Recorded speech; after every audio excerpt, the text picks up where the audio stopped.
Meet Uncle Sam. He has a lot of bills to pay. Almost $4 trillion worth every year. Uncle Sam's income is a little over $2 trillion per year. To make up the difference, the deficit, he does what most Americans do. He borrows money. When Uncle Sam takes out a loan, he calls it a bond. Bonds can be held by banks, investors, or even foreign governments. Uncle Sam has to promise to pay interest on these bonds, just as you do on any loan you take out. Ever think about paying your mortgage with your credit card? That's exactly what Uncle Sam does. He takes out new loans, new bonds, so that he can make payments on the old ones. All those loans, and especially all that interest, adds up. Right now, Uncle Sam owes about $14 trillion. To put that in perspective, 14 trillion is about the same as the national GDP, the total value of all the goods and services produced by the American economy in an entire year.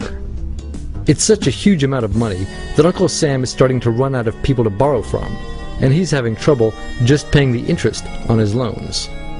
The obvious solution would be to either cut spending or increase taxes. But if he cuts spending, the people that he's spending money on would complain that they don't have money to spend, and that he was hurting the economy. If he tried to raise taxes enough to close this gap, not only would people definitely have less money to spend, he'd probably have riots on his hands. So Uncle Sam chooses the easy way to make money. Just make it. He calls up the Federal Reserve, which is our central bank, and, like magic, dollars are created and deposited in banks all around America. The problem is that the more of something there is, the less it's worth. Same goes for the US dollar.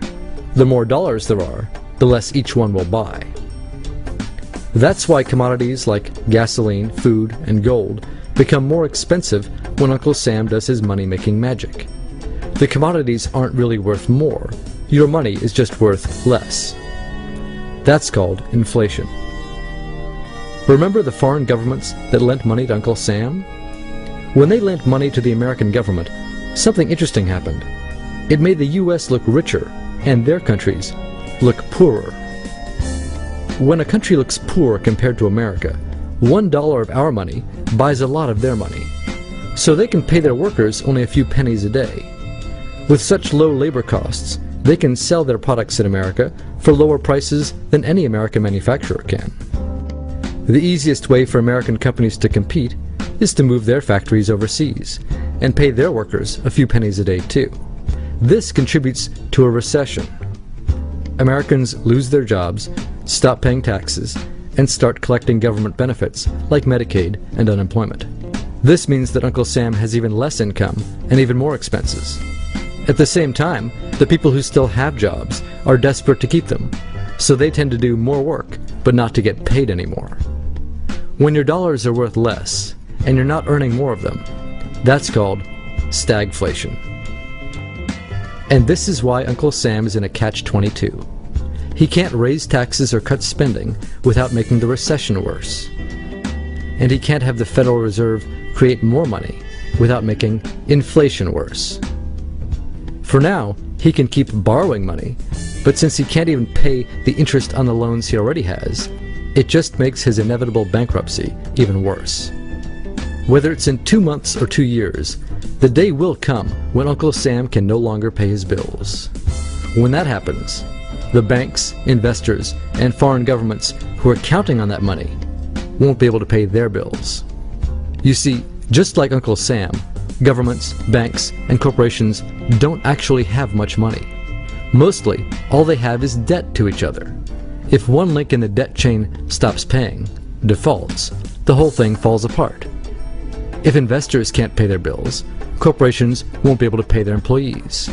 If banks can't pay their bills, you won't be able to take out a loan, use a credit card, or even withdraw your savings. If foreign governments can't pay their bills, their own banks and corporations will have the same problems. That's called a global economic collapse. It's never happened before, so nobody really knows how bad it will be, how long it will last, or even how we'll eventually get out of it. The house of cards has already been built. There's no painless way to dismantle it now. All we can do is to educate each other about what's actually going on, and to prepare for what may be very extraordinary circumstances.